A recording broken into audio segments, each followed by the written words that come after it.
I'm in a picturesque town nestled in the heart of Sweden, and it exudes charm and history at every turn. Its cobblestone streets wind through old buildings, leading visitors on a journey back in time. At the center of the town stands a magnificent monastery, and beside it a runestone with a silent witness to centuries of stories and legends. Carved with runes, it speaks of a time long past, when heroes roamed the land and legends were born. On the front side of the stone, traces of a larger ornamentic pattern can be seen together with 3 strange holes. I have no idea what these holes are or when they were made. If you know or have a theory about why they are there, please leave a comment below.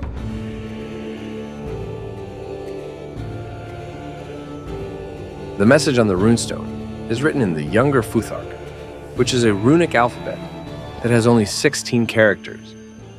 It was used over 1,000 years ago and can be found on many runestones in Scandinavia. We are in Vadstena by one of Sweden's largest lakes. Many remains from the Viking Age can be found in this area, as can be seen in the red markings on this map. Each mark represents an archaeological finding. If you look at the side of this stone, you can see what seems to be a snake and runes that have been carved into its body. Looking at documents that refers to this runestone, one can find a description written by the Swedish historian Carl Fredrik Brockman during the 1700s. In Brockman's description, he mentions that the stone was found on the beach nearby, and that the rest of the stone's inscription could be found on its missing part, which was on the bottom of the lake. Furthermore, Erik Breit, who was a Swedish linguist and runologist, refers in a paper from the early 1900s, not only to Brockman, but also to a wallman who apparently said that the other part of the runestone was actually brought up from the bottom of the lake, but that it had been damaged by waves, so that the runes that was once carved into the stone could never be read again. Interestingly, no one mentions the holes on the stone. By transliterating and transcribing the runes, we can translate the meaning of the message.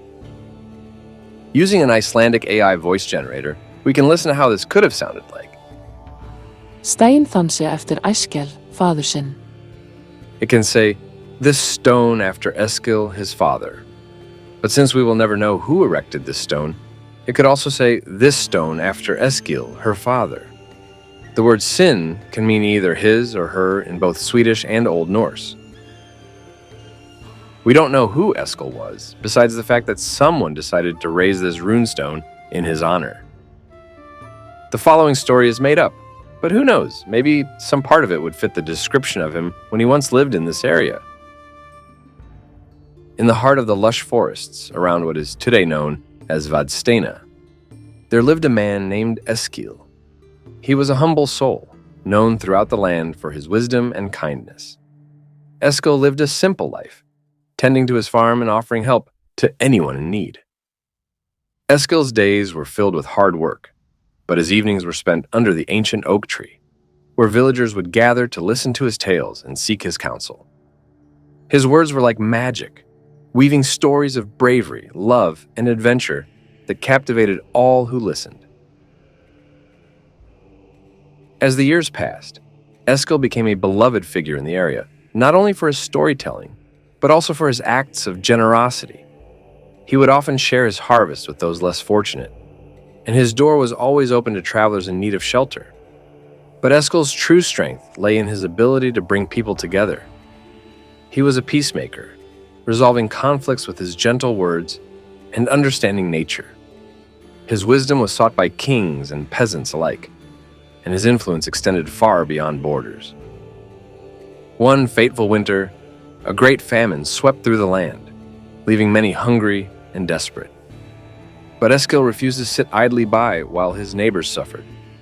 He rallied the villagers, organizing a massive effort to collect food and supplies for those in need. For months, Eskil and the people worked tirelessly, sharing what little they had with others. Their selflessness and compassion inspired neighboring villages to join the cause, and soon, food was flowing freely throughout the region. When the famine finally ended, Eskil was hailed as a hero, his name spoken with reverence and gratitude. And though he had never sought recognition or praise, the people knew that they owed him a debt of gratitude that could never be repaid. And so, when Eskil passed away peacefully in his sleep many years later, his son or daughter erected a magnificent runestone in his honor, carved into the stone. It stood as a testament to the legacy of a man whose kindness and compassion had touched the lives of all who knew him.